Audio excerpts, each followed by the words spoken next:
eu quero que você abra a sua Bíblia, e é muito comum nós projetarmos muitas coisas no início do ano. Nós estabelecemos alguns alvos, ou seja, aonde nós desejamos chegar. Nós estabelecemos algumas metas e vamos aplicar aqui como prazo que eu pretendo chegar onde eu desejo. Nós vamos montando uma estrutura, esperando que coisas promissoras, que nos levem à prosperidade, às realizações, a transformações, que elas venham acontecer na nossa vida.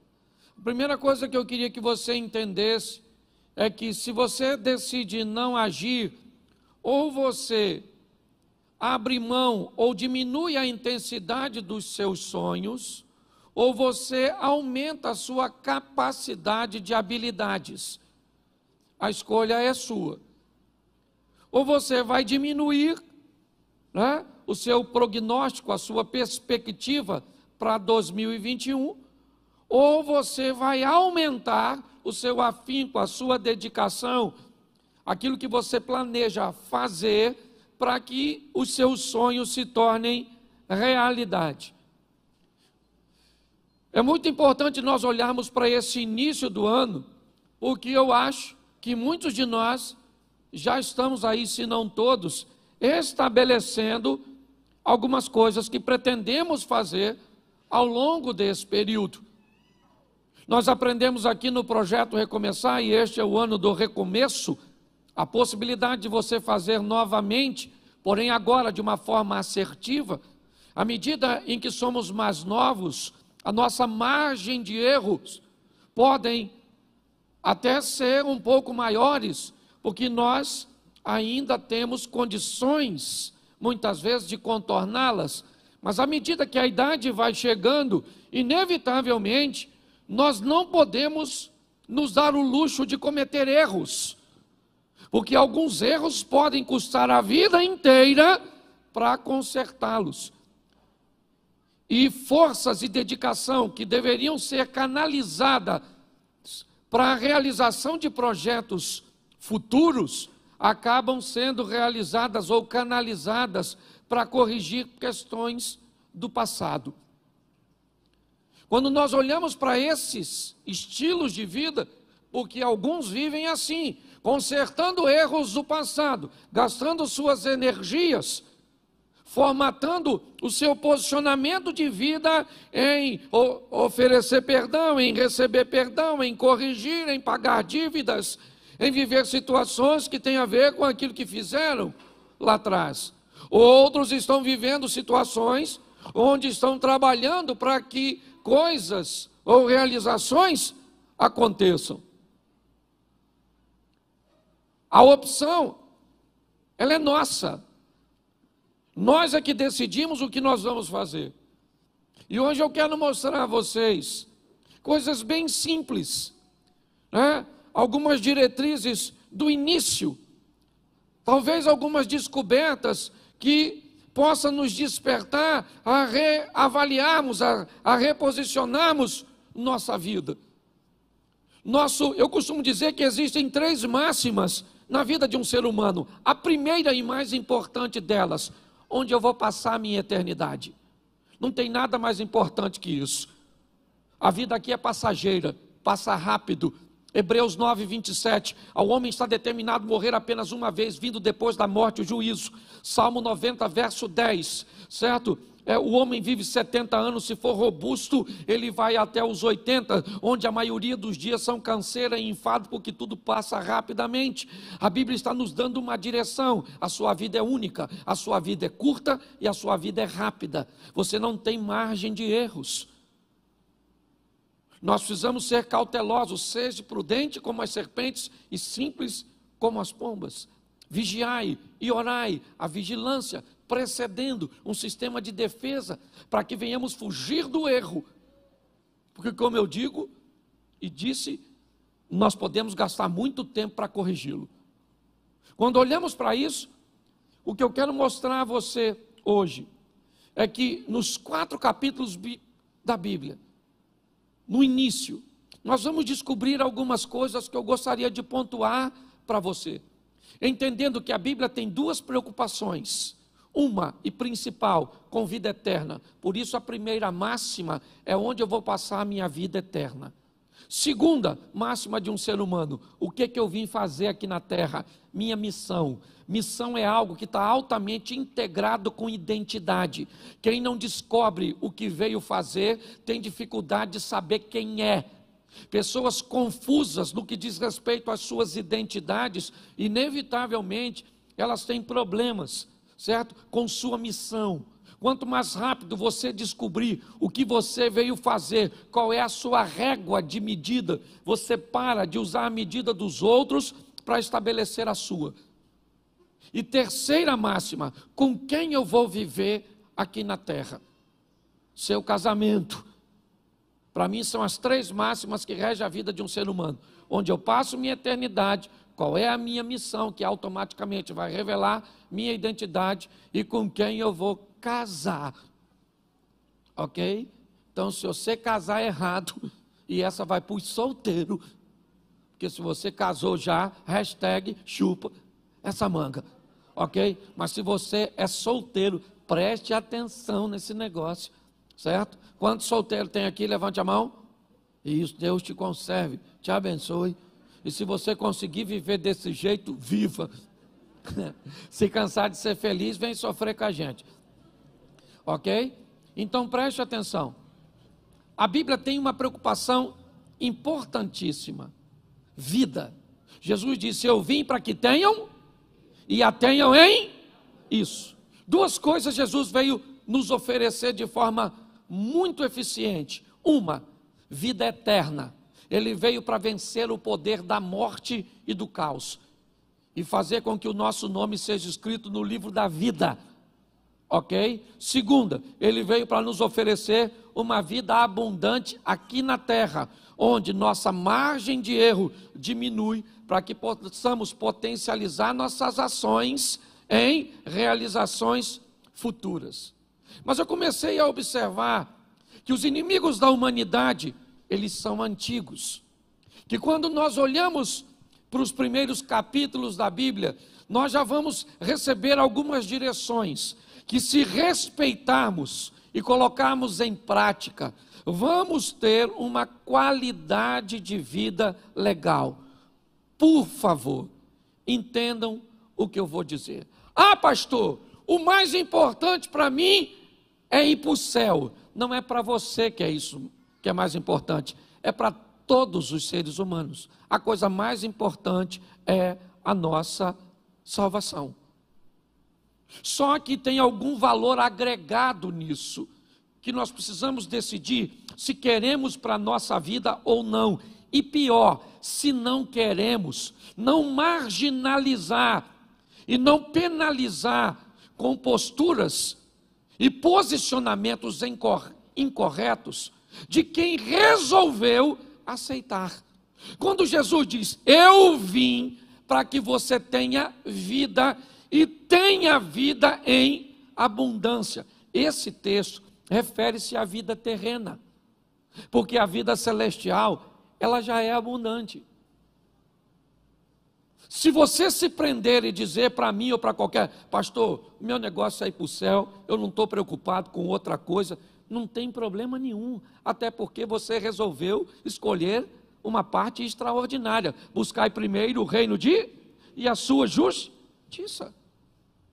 O restante tudo é passageiro. Então você tem todo o direito de dizer, pastor, eu não quero saber de prosperidade, eu não quero saber de felicidade, eu não quero saber de nada. Eu quero saber que meu nome está escrito no livro da vida e eu já estou satisfeito, estou só esperando Jesus voltar ou eu morrer. E está joia. Tem algo de errado nisso? Claro que não. Só que a Bíblia também diz que Deus nos oferece aqui nessa terra vida abundante. Jesus disse isso a Pedro. Se você abrir mão, certo, por minha causa, você recebe 100 vezes mais aqui na terra. Então, como é que nós conseguimos alcançar esse estilo de vida de alta performance, de resultados extraordinários? em todas as áreas. E por favor, tira esse R cifrão da frente, porque parece que quando a gente fala isso, todo mundo já pensa logo em ficar rico. Nós estamos falando de prosperidade. Riqueza é ter muito de uma coisa só. Prosperidade é ter o suficiente de tudo. E é isso que nós estamos oferecendo. Então, se nós temos duas vidas, até porque a Bíblia diz em Apocalipse que aquele que vencer não sofrerá o dano da segunda morte. Ok? Então nós temos duas vidas, uma aqui nessa terra, que Deus preparou para nós, e com a sinalização de Canaã, uma terra que mana leite e mel, uma terra de prosperidade. Se nós olharmos para uma visão de pobreza e de miséria, qual é a ideia do céu? Rua de barro, umas casinhas simples, uns puxadinhos, um calor infernal. A promessa que ruas serão a promessa são de mansões celestes. Então você não venha querer enfiar na minha cabeça. Uma visão pequena, você pode enfiar na sua e eu vou respeitar. Agora não tenta colocar na de todo mundo. Nós expomos a palavra e já já você vai entender o que eu estou querendo dizer. Mas no final das contas é você que escolhe. Então se você quer ser próspero, não fale mal de quem não quer. E se você não quer ser próspero, não fale mal de quem está nadando de braçada. Ok? Porque hoje às vezes o que acontece é isso. Um vai para uma extremidade e fala mal do outro. É igual o tradicional falar mal do pentecostal. Já viu? Tem aquele pessoal que não acredita no Espírito Santo, não acredita nos dons, não acredita em cura, não acredita em anjo, não acredita em nada. Aí ele mete o sarrafo na turma que vê bola de fogo, caneta de fogo, que acredita nas línguas, nos dons e na cura. Em contrapartida, o outro diz que essa igreja que não acredita nada disso, não é nem igreja, é sorveteria. O que é isso? Um ambiente que leva as pessoas a viver numa extremidade. E não é isso. Nosso propósito aqui é direcionar você. Então, se você olhar um pouquinho mais de cuidado, e depois você pode olhar em casa, Gênesis 1:1, vamos começar do começo. No princípio, criou Deus os céus e a... Lê de novo. Agora fica melhor. Não, volta lá, que fica melhor a leitura. Vamos lá, gente. Feche seus olhos. Senhor nosso Deus e Pai, em nome de Jesus, nós queremos te agradecer por tua palavra, continua falando conosco. Usa-me, ó Pai, como um canal de bênção nesta hora, em nome de Jesus. Amém. Glória a Deus. Amém? Preste atenção, porque aqui nós já vamos ter, no capítulo 1, a direção de como o homem deverá viver. Nós somos criados, ou fomos criados, à imagem de Deus. Vamos lá. O texto diz: no princípio criou Deus os céus e a terra era sem forma e vazia, e o Espírito de Deus pairava sobre a face das águas. E disse Deus: haja luz, e houve luz, e viu Deus que a luz era boa, e fez separação entre as luzes e trevas, e Deus vai começar,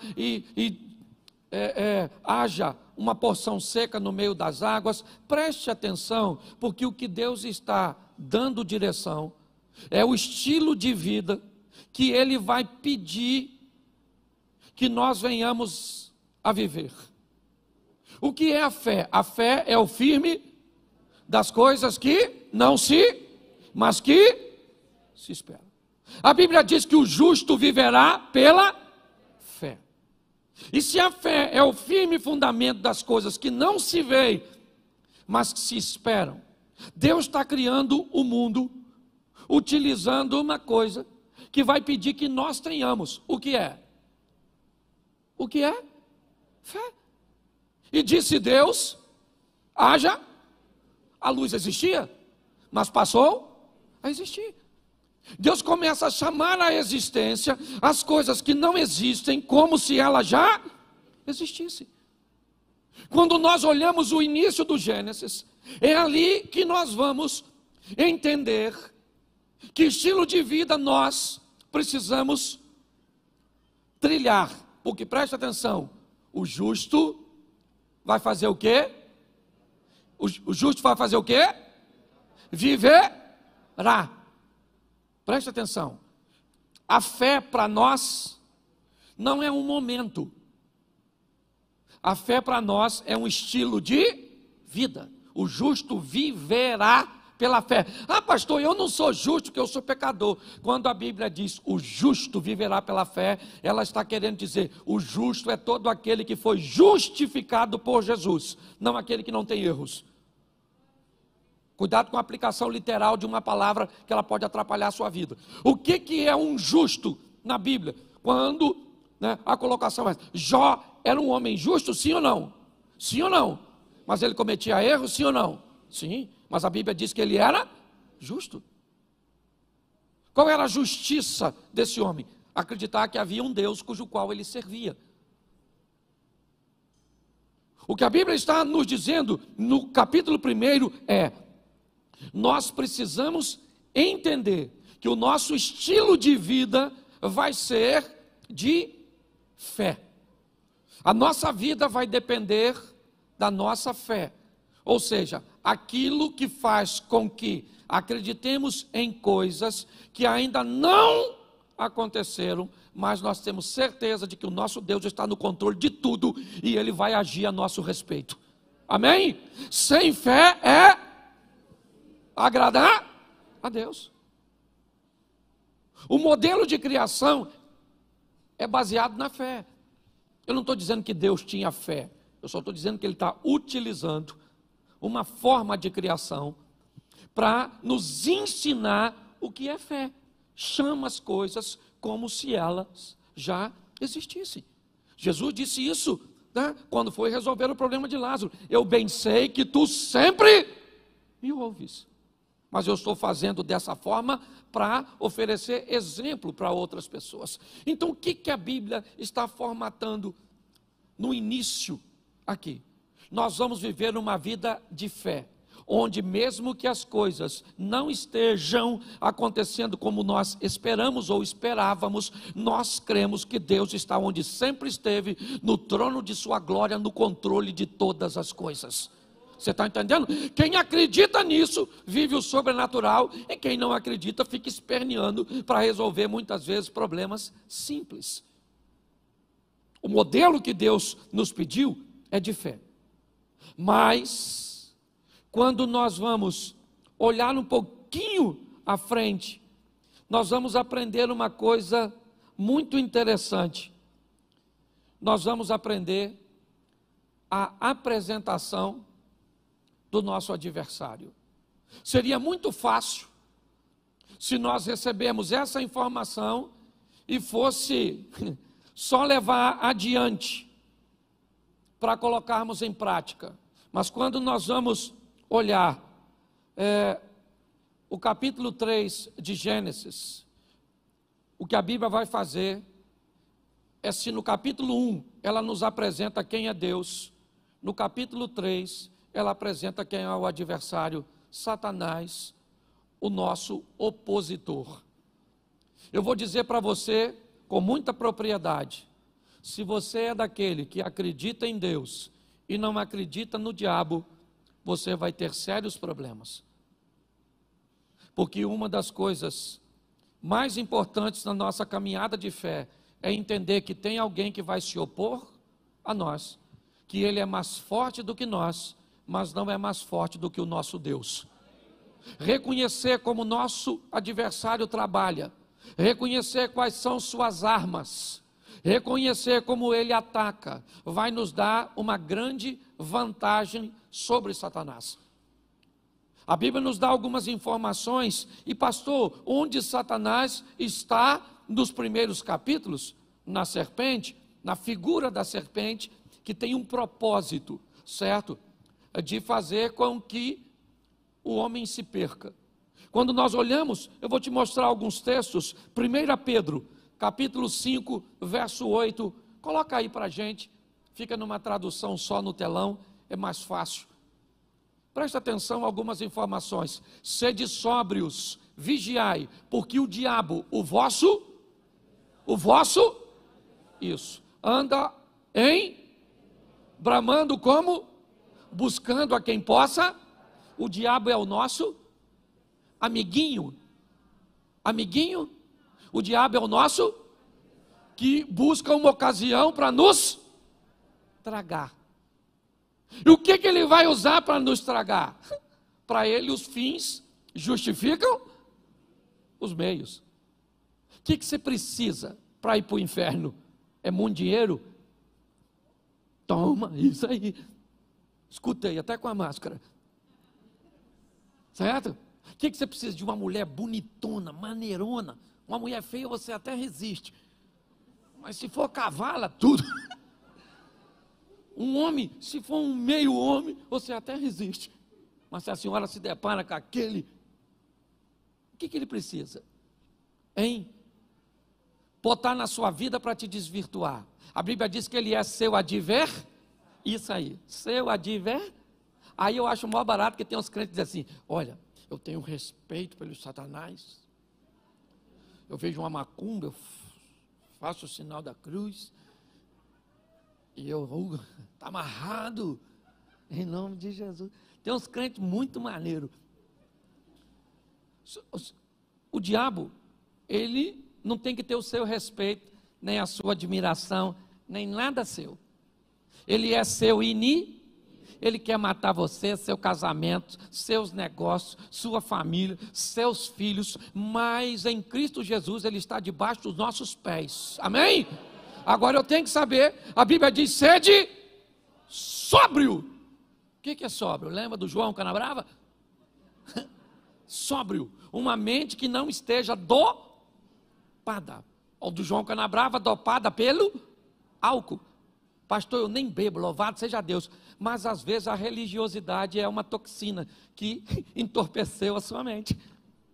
Às vezes a ignorância é uma toxina que entorpeceu a sua mente. Nós precisamos entender que a Bíblia diz, sede, até porque para você vigiar você tem que estar em alerta. Porque o diabo é o vosso adversário. É isso que a Bíblia está dizendo. Vamos lá? Atos dos Apóstolos 13:10. Apóstolo Paulo. Olha que coisa legal. Atos 13:10. Bota aí. Lê para mim aqui. Filho do. Sabe o que Paulo está falando? Que ele mais é filho do. Quem foi que falou isso? Eu já subi nesse púlpito para falar que na igreja tem uns filhos do diabo. Quase cortaram meu pescoço. Pastor, aqui na igreja ninguém é filho do diabo, todo mundo é filho de Deus. O Paulo está falando que tinha filho do diabo. E se tinha filho do diabo lá, tinha ou não tinha? Tinha ou não tinha? E tem filho de diabo perto da gente às vezes, sim ou não? Sim. É só você olhar as atitudes que definem a paternidade.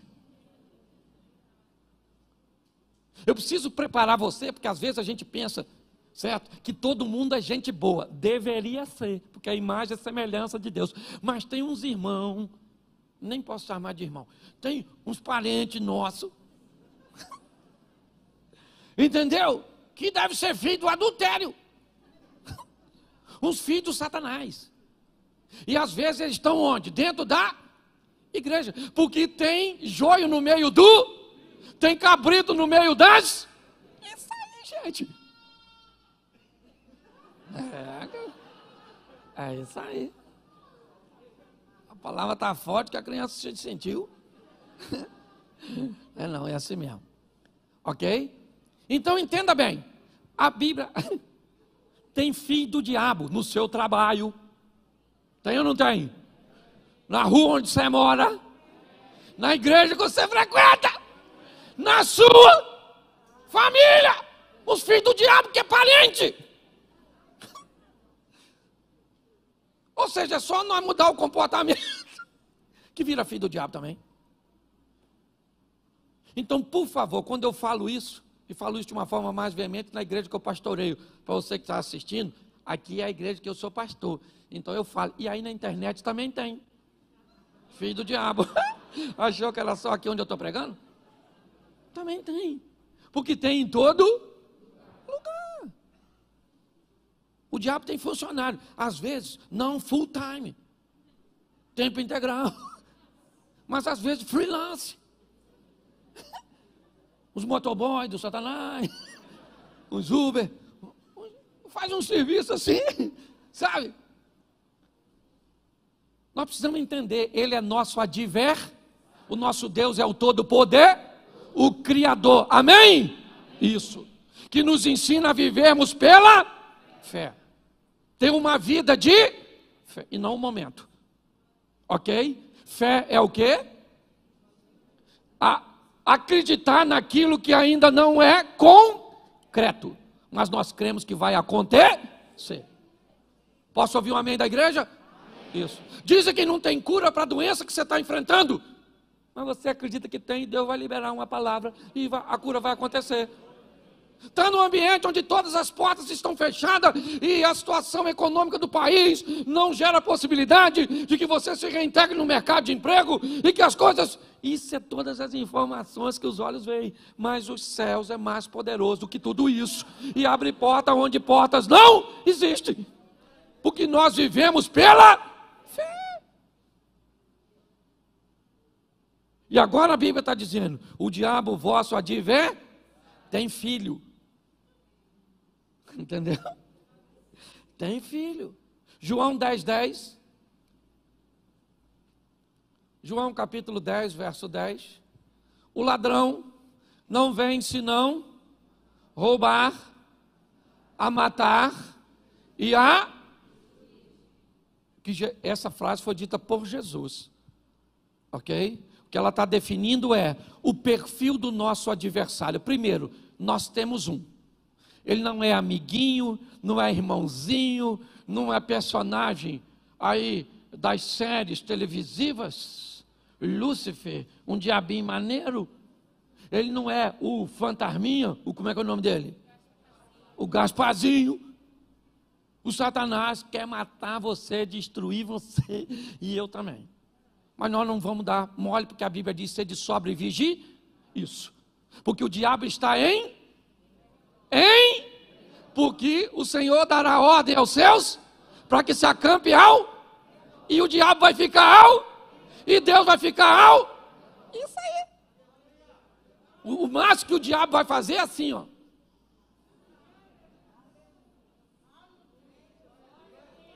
Olhar você viver o extraordinário na presença de Deus e cercado pelo Senhor. É isso. Não dá mole, porque se você for lá fora, ele te arrebenta. Quem já foi, sabe. Volta tudo ferido. Eu tenho um cachorro lá no meu sítio que está atravessando esse problema. O Lourinho. Lá no sítio tem comida, tem segurança, tem tudo. Tem espingarda, nós tem, para espantar. É de Jumbim, mas tem. O Lourinho foi lá na mata. Se meteu com o bicho. O bicho arrebentou. Hoje tive que mandar botar uns remédios nele aqui, que arde. Quase chorei enquanto eu estava tomando banho para vir para a igreja. De tanto que ele chorou. Mas no final eu fiquei com pena do Lourinho, não. Que eu pensei, Lourinho é um otário.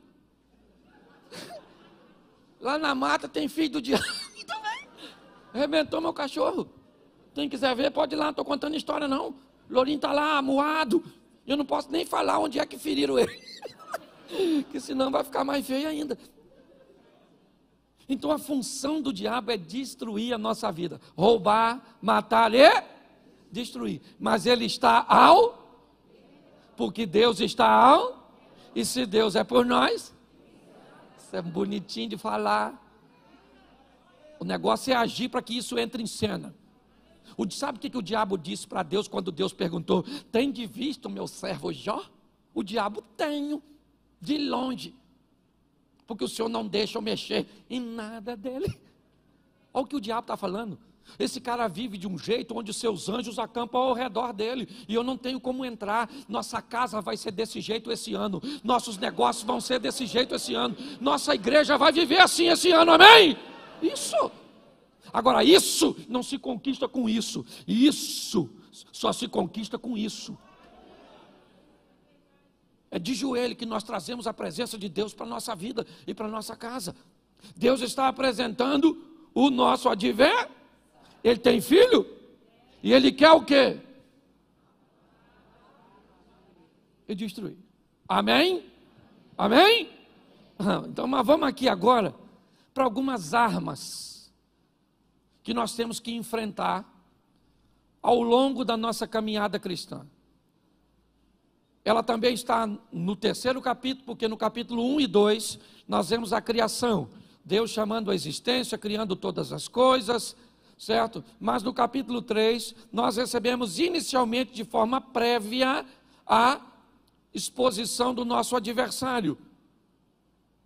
Mas quando nós vamos olhar o que eles enfrentaram no Éden e como agiram, é bem semelhante ao que nós vivemos hoje. Eu acho que vale a pena dar uma olhada. Uma das coisas que o casal que originou a humanidade enfrentou, que nós enfrentamos de uma forma muito veemente, Gênesis capítulo 3, verso 6.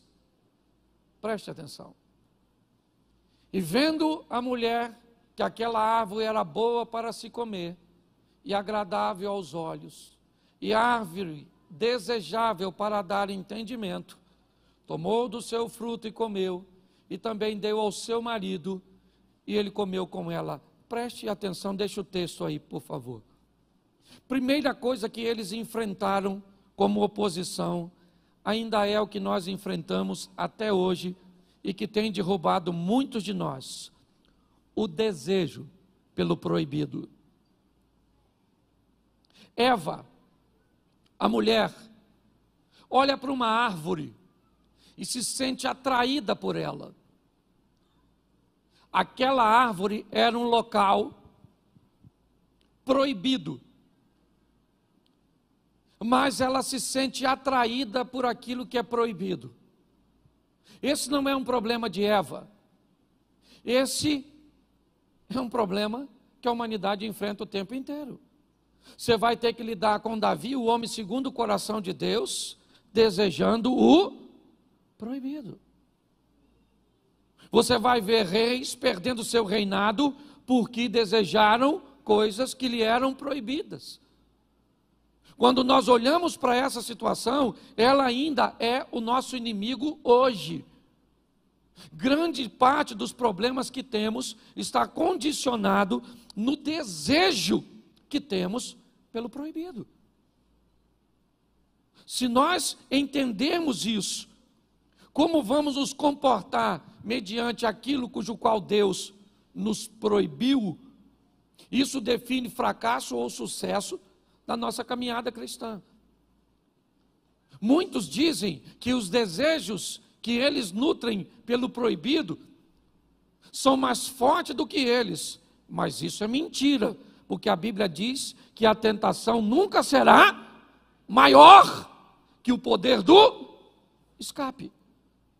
Então, se você quer dizer para mim que o seu desejo por sexo, por drogas, pelo que for que te separa de Deus, é mais forte do que o poder de Deus na sua vida, talvez simplesmente pelo distanciamento que você estabeleceu de Deus. Desejo pelo proibido. E muito pior do que é o desejo, é como as pessoas se comportam depois de descobertas. Acã, ele tem desejo pelo proibido, uma capa, o ciclo, as taças. Ele pega e esconde, porque o proibido precisa ser feito escondido. Pastor, como é que eu sei que alguma coisa é proibida? É simples, é só você olhar se existe luz para que ela seja exposta. Por que muitas pessoas escondem seu aparelho telefônico? Por que pessoas que deveriam oferecer acesso a todos, a seus, né, uma parte de seus dados? Eu entendo que tem informações de negócios, business, certo? Muitas pessoas, mas grande parte enfrenta problema por quê? Por causa do proibido. E se alguém faz algo proibido, é como Eva. Primeiro, olhando aqui, até mesmo para o Éden, apesar de nós olharmos inicialmente e ver apenas um casal, as coisas ainda continuam do mesmo jeito. Todas as vezes que fazemos algo, que queremos algo, fazer algo de errado, o número de pessoas que temos para desabafar ou abrir o nosso coração é muito pequeno. Porque nós temos medo. Quantas vezes Noé viu seu filho Cã pelado, nu? Mas bastou o filho ver o pai uma vez nu e foi lá fora e contou para os outros. Hoje, muitos de nós nos sentimos atraídos por situações proibidas. Que se tivéssemos alguém para desabafar, para orar por nós, ou para nos indicar muitas vezes um profissional, porque tem situação que ela é tão absurda, que precisa de um profissional para oferecer uma ferramenta que possa ajudar essa pessoa a sair dessa situação. Mas não, elas vivem em looping de remorso e a mesma postura, sabe? Eu me masturbo, mas eu me arrependo, ou melhor, eu tenho remorso, eu olho para a pornografia, mas eu faço isso, mas o que eu tenho é isso, é um looping que sempre me devolve a prática anterior, cuja qual eu aparentemente não consigo me libertar. O que é isso? O desejo pelo proibido. É um inimigo que nós vamos ter que lutar basicamente o tempo inteiro. Segundo inimigo que nós vamos enfrentar e que eles enfrentaram, coloca aí o verso 10, ainda do capítulo 6. E ele disse: ouvi a voz soar no jardim e temi, porque eu estava nu e escondi-me. Presta atenção, porque esse é um dos maiores adversários da humanidade, o medo. O medo.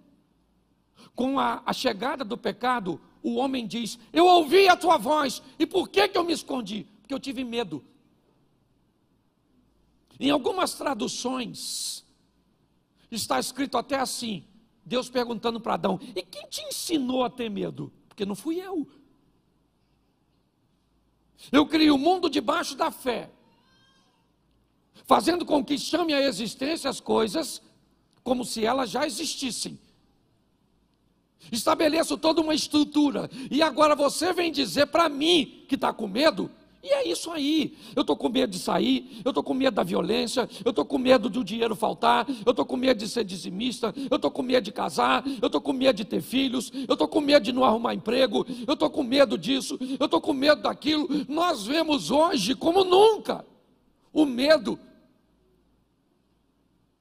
Um dos nossos parentes e companheiros mais próximos. Você vai entrar num elevador, você entra, quando ele abre, alguém olha para você e define se vale a pena entrar no elevador que você está ou não. Com medo, medo, medo. Hoje muitas pessoas ainda vivem enfrentando os mesmos inimigos do Éden, o desejo pelo proibido, certo? O medo ainda é um dos nossos grandes adversários. Você quer outro? Coloca aí o versículo 7, volta um pouquinho. Então foram abertos os olhos de ambos, e conheceram que estavam nus, e coseram folhas de figueira, e fizeram para si aventais. Preste atenção, porque esse é um texto que nós precisamos ter muito cuidado quando olharmos para essa expressão nu. Porque se nós formos olhar isso, nós temos tribos indígenas e uma série de situações onde pessoas andam nuas e não tem nenhum tipo de constrangimento. Mas me parece que esse texto tem uma informação preciosa. É dizer que este casal cometeu um erro e vai tentar consertar por si mesmo, para tentar cobrir aquilo que tinham feito, e aqui representado na nudez. Eles vão coser, eles vão fabricar, certo? Vão preparar alguma coisa que pudesse cobrir a sua nudez. Ou seja, o que nós aprendemos aqui, que é um erro grave, tentarmos resolver coisas cujas quais nós não temos poder. Ah, pastor, eu não acredito nesse negócio de Jesus Cristo salva. Eu acredito que eu tenho que ser bom, eu tenho que fazer o bem, eu tenho que ajudar as pessoas, eu tenho que cuidar das pessoas. O que é isso? É fazer folhas de figueira para cobrir a própria nudez. É tentar resolver um problema que só Deus pode resolver, e eu vou te mostrar isso mais à frente, mas tentando resolver por si mesmo. Tem coisas que você é capaz de resolver, tem perdão que você é capaz de liberar, tem mágoa que você é capaz de equacionar, mas tem coisas que só o Espírito de Deus tira do seu coração. Tem coisas que só Deus pode fazer por você, e muitos cometem o erro de achar que são capazes de resolver todas as questões. Não, aquilo que você pode resolver, não faça corpo mole, resolva. Tem coisas que vai mudar seu casamento e que não é Deus que vai fazer, é sua decisão. Tem coisas que não vão mudar sua situação financeira, não é Deus que vai mudar, é a sua maneira de administrar, é a sua maneira de lidar com os recursos que chegam até você. Precisamos entender que esse ainda é um dos grandes problemas. Pessoas que tentam resolver tudo do seu próprio jeito. Ah, é? Você magoou sua mulher e agora você acha que ajoelhar lá e pedir perdão vai consertar tudo? Tenta, irmão. É isso. É dessa forma. Ah, então você fumou 20 anos da sua vida e agora você está com enfisema pulmonar, com câncer no pulmão, e agora você vem para a igreja e você vai dizer: "Ô Senhor, o Senhor me cura". Ele tem poder para curar, sim ou não? Mas se ele não curar, quem foi que causou o problema? Você mesmo. Nós temos que ter maturidade para entender erros que não precisamos cometer. Quando nós olhamos, é essa questão que muitas pessoas enfrentam. Ainda o desejo pelo proibido, o medo, certo? E ainda tem algo mais interessante para observarmos. Verso 12. Então,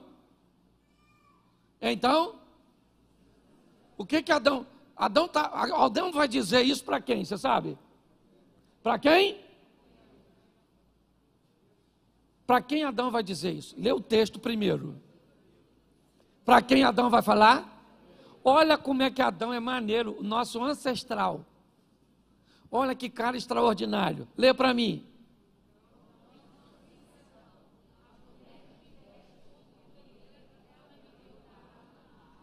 O Adão acabou de botar a culpa dos seus problemas em duas pessoas.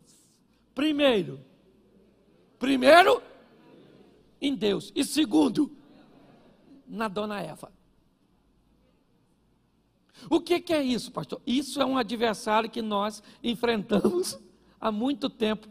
Omissão de responsabilidade. Por que você não tem dinheiro? Por causa do Bolsonaro. Por causa do Lula. A Dilma.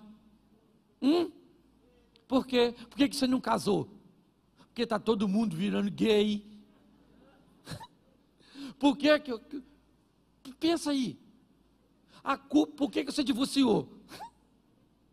Porque a culpa era da sua mulher.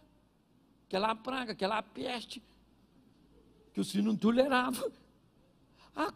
Botar a culpa nos outros, gente. Eu aprendi uma coisa naquele gabinete. Se você só ouvir a versão do Chapeuzinho Vermelho, o lobo sempre vai ser mau. Eu já escutei a visão da Chapeuzinho Vermelho. Quando o lobo foi lá, eu achei que ele era Chapeuzinho Vermelho. Eu achei que tinha trocado. Porque se tem uma coisa que as pessoas gostam de botar a culpa nos outros. Por que você não estuda? Por que você não trabalha? Isso aí. Por quê? Você não estuda porque não tem colégio. Entendeu? Você não trabalha porque está muito difícil. Você não é alguém que vai fazer qualquer coisa. Você é alguém que não pode trabalhar para ganhar 2, 3 mil. Que isso é uma miséria. Você é alguém que vem nesse mundo para ser um cientista. Você só esqueceu da inteligência. Deixou no seu ponto de partida. A omissão ainda é um problema. Gente, não dá para ser. Por isso que Davi é chamado. O dia que o Davi, deixa eu lembrar você aqui. Lembra que o Davi olhou a Batseba tomando banho? Chamou a Batseba, vem aqui Batseba, chega aí maneira. E tal, passou o serão na Batseba. E aí Batseba engravidou. Porque Deus também não dá mole não. Pegou uma vez, parece, engravidou. Sabe o que ele fez com o marido da mulher que ele engravidou? Mandou matar. Quem é esse cara? O Davi da Bíblia. O do gigantinho. Acabei de acabar com a reputação dele para você. Tem policial aqui que ele já estava preso. Aí Deus mandou Natan. Olha que Deus foi Natan, nem foi Nagol. Deus foi lá Natan e falou: Natan, dá um pulinho lá na casa do Davi, que eu tenho umas paradas para resolver, uma resenha para resolver com ele. Você vai lá e vai falar com ele que ele adulterou e matou o cara. Davi foi, Natan falou: o cara vai me matar. Deus falou: não, conta uma historinha para ele. Aí o Natan chegou lá, contou uma historinha, né? E eu acho o maior barato, porque o Natan falou assim: olha Davi, deixa eu falar uma coisa com você, aqui no seu reino tem um homem que tem uma ovelhinha e o outro tem 100. Aí vem um viajante para comer na casa desse homem que tem 100 ovelhas. Davi, sabe o que ele fez? Pegou a ovelha do vizinho que tinha uma só e comeu. Davi falou: o quê? Isso é um absurdo, um assinte. Quem é esse homem? Natan falou: tem espelho aí, irmão? Esse homem é? Aí Davi falou: ai, pequei. Ah, Frozinho, preste atenção. Quando ele descobriu que estava errado, a primeira coisa que ele fez foi o quê? Salmo 51, ainda que os meus pecados, certo? O Senhor pode me dar um coração novo, uma vida nova. O cara se arrepende. Como é que nós vamos mudar de vida se o culpado não somos nós, é sempre os outros? É o seu pai, que quer acordar você cedo. E cedo você não funciona, porque você só pega depois de meio-dia. Devia ser filho de príncipe em outra vida, se ela existisse. Ana, te garanto que deve ter vivido mendigo em outra época. Responsabilidade. Quem é o maior responsável? Aliás, deixa eu falar uma coisa para nós que somos pentecostal. Quem é o maior profeta da nossa vida? Quem é o maior profeta da nossa vida? Fala assim: eu. Isso. Eu sou o maior profeta. Sou eu que mando mensagens para o futuro a respeito de mim mesmo. Com o quê? Com as decisões que eu tomo, com meus posicionamentos, com minha vida com Deus. O futuro está aguardando você fazer por Ele o que você nunca fez, para Ele te dar o que nunca te deu. Está na hora, gente, nós vivemos o incrível, o extraordinário, o sensacional. Alguém parar para olhar para tu e diz: menino, tu deu sorte. Sorte é o esforço que o preguiçoso não quer fazer para alcançar o que deseja. E aí é só você ser bem sucedido. Nossa, Deus tem uma panela. É assim com o Eliezer. É assim com Deus não gosta de mim não. Não, quem não gosta de você provavelmente é você mesmo. Aí o outro esse dia falou comigo assim: pastor, eu não concordo, porque olha só, tem gente que já nasce hoje, o pai dele pode dar um carro para ele, e outros levam a vida inteira para conseguir comprar um carro. É verdade ou não? É ou não é? Mas aí eu pergunto a você: o que o avô desse camarada fez, que hoje pode dar um carro para o filho? Talvez o que o seu avô não fez. Então, se você quer falar mal de Deus, se você quer falar mal de alguém, não fale dos outros nem de Deus, fale dos seus parentes. Meu avô era uma praga que não quis trabalhar. E hoje eu estou só... Mas quer botar a culpa em Deus. Nós precisamos levar a nossa vida, né, para um outro nível. E aqui, um outro problema que nós temos que enfrentar, gravíssimo. O problema, ainda está no capítulo 4 só de Gênesis. Olha só, se não bastasse, deixa eu recapitular aqui para você não esquecer. O desejo, me ajude aí, o desejo, a tentativa de resolver sem Deus. O medo, a omissão, ainda tem um negócio que nós temos com uma facilidade tão grande. O que é? Inveja. Você tem?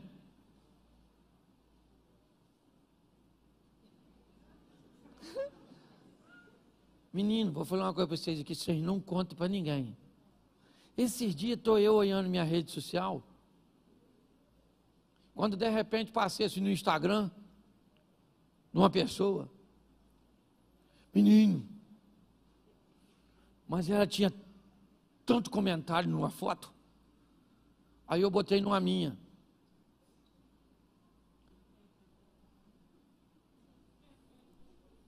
Comentário quase nenhum. Eu fiquei com a raiva. De quem? De quem? Isso me ajuda aí. Porque só eu que tenho inveja. Ninguém tem. A história do Caim e Abel ainda continua na nossa vida o tempo inteiro. É a gente medindo a nossa vida pela régua dos outros. Pare de ficar olhando o que está acontecendo na vida dos outros e trabalhe para as coisas acontecerem na sua vida. Eu estou falando para você, estava eu lá olhando. E esse movimento, até criança de 1 ano já está fazendo. Você entende? Inveja. Inveja. Lembra? Eu já contei isso aqui, já estou terminando já. Eu fui viajar, eu não gosto de falar cidade porque é complicado. Né? Esse dia o Elvis veio aqui e falou que uma praia parecia um valão, que eu falei, quando ele aparecer lá, o nego vai matar ele. Eu fui numa cidade pregada do interior do Nordeste e teve um apagão na cidade. Não é, foi esse que teve agora no Amapá, Macapá, alguma coisa assim. Anteriormente, já tem um tempinho. E teve um apagão, e era no Nordeste. O Danilo Gentili fez uma brincadeira, dizendo lá no Nordeste já não tinha água. O pessoal queria matar ele lá quando eu fui. Perguntou até se eu conhecia. Eu falei, não ando com esse tipo de gente que fala essas coisas. Tive que me esquivar, certo? Então tem que ter cuidado. Mas eu estava numa cidade dessa aí, e o cara falou comigo assim, pastor, você não quer andar na minha lancha? Eu nem estava muito afim, mas lá é quente. Pensa num lugar assim, que você anda na rua, parece que você vai encontrar o Sadraque, o Mesaque e o Abednego. Sabe? O pessoal de lá, se for para o inferno, vai pedir uma blusa de frio. Por isso que eu não posso falar a cidade. Eu falei, eu vou. Menino, o cara me botou numa lancha, mas pensa numa lancha. E mandou eu deitar-se na frente, eu deitei, parecia aqueles modelos. E o cara com aquela lancha, eu falei, Jesus do céu. Aí no final, quando ele parou a lancha, que eu achei que já tinha acabado, ele falou, você quer me dar uma volta no meu jet ski? Eu falei, que é isso, irmão? Eu falei, você ia andar nisso não? Ele falou, é fácil. E fui eu andar num tal de um jet, gente. Se você acha que dinheiro não é para você, anota o número da conta aí, para você depositar na minha. Porque eu fiquei fascinado com aquele jet ski. Mas fiquei. Aí no final eu falei para ele, rapaz, jet ski maneiro. Ele falou, compra um para tu, pastor. Eu falei, que é isso, rapaz? Esse troço é muito caro. Ele falou assim, que caro nada. Quando ele me falou o preço, eu falei, rapaz, negócio maneiro. Saí de lá com a ideia de comprar um jet ski. Cheguei em casa, fui contar para quem? Para a esposa. Certo? Não sei se contar ou pedir autorização. Contar é uma maneira masculina de defender o território. Falei para minha mulher, filha, eu vi um negócio super maneiro. que eu vou comprar para a gente. Fui eu que andei, já disse que era para nós. Já dá uma confusão danada, né? Ela falou o quê? Eu falei, um jet ski, menina. É extraordinário. E ela me fez uma pergunta que eu não tinha parado para pensar. Para nós andar onde, Cláudio? Eu falei, você sabe que eu não sei? Eu só queria ter. Porque na maioria das vezes nós queremos coisas que nós, na verdade, não. Mas só porque os outros, ainda é um problema nosso. Está assim de gente endividada porque compra o que não precisa para pagar com dinheiro que não tem, para mostrar para quem não gosta. E o culpado quem é? Satanás, devorador. Tem gente que está com o nome mais sujo que o do Satanás. Serasa. Você está rindo de quem? De mim? Mas você sabe o que é mais legal de tudo isso? É que apesar da inveja, da omissão de responsabilidade, do medo, da tentativa de resolver sozinho e dos desejos proibidos, por causa disso, lá no Éden, Deus expulsou o homem. Mas antes de expulsar, coloca o versículo 21, por favor.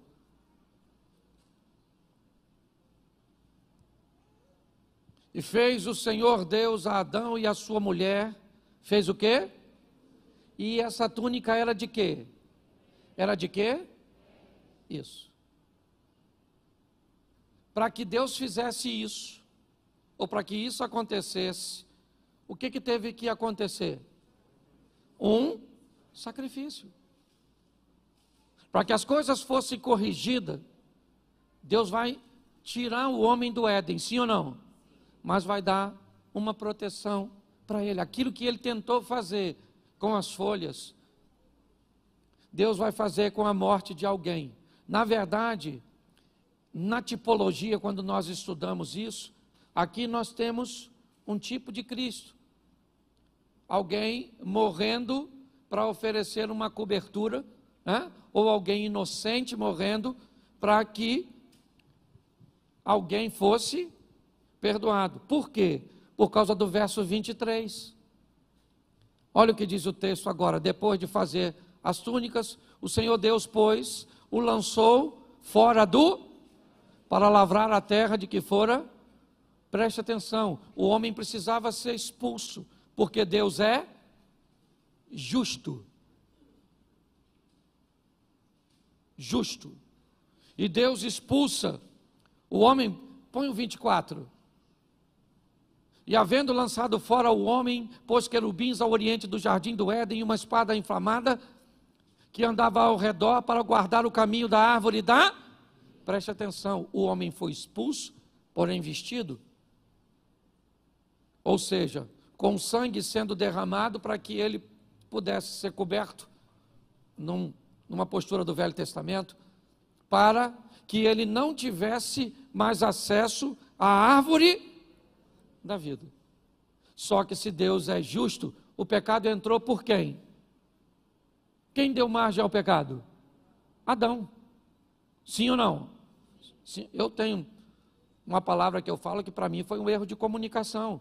Quando Eva está conversando com o Satanás, é fácil descobrir que ela não entende do que está falando. As informações que Adão deu a Eva, no que diz respeito a que ele recebeu, não eram fidedignas. É fácil notar que Eva não sabe o que ela está conversando, ou o que ela está defendendo, o que ela está afirmando para Satanás. Por isso, ela acaba perdendo a batalha. Quando nós olhamos para esse momento, o que nós vemos? Por um homem, ou seja, por Adão, o pecado entra no mundo. E Romanos 5,19, se a justiça vai acontecer, ela tem que ser desse jeito. Romanos 5,19, porque como pela desobediência de um só homem, muitos foram feitos pecadores, assim pela obediência de muitos serão. Por isso, Jesus não pôde usar nenhum de seus poderes para coibir o pecado. e a pressão que a desobediência exercia sobre ele na carne. Porque se o pecado entra por um homem, e Deus é justo, esse homem que veio tirar tem que ter a mesma capacidade mental, o mesmo poder que esse que permitiu a entrada, senão não há justiça. Só que Apocalipse diz uma coisa, e eu termino aqui, Apocalipse 2:7, por causa deste homem, certo, da obediência deste homem, nós podemos fazer parte ou trazer esse texto para a nossa vida. Quem tem ouvidos, ouça o que o Espírito diz às igrejas. Ao que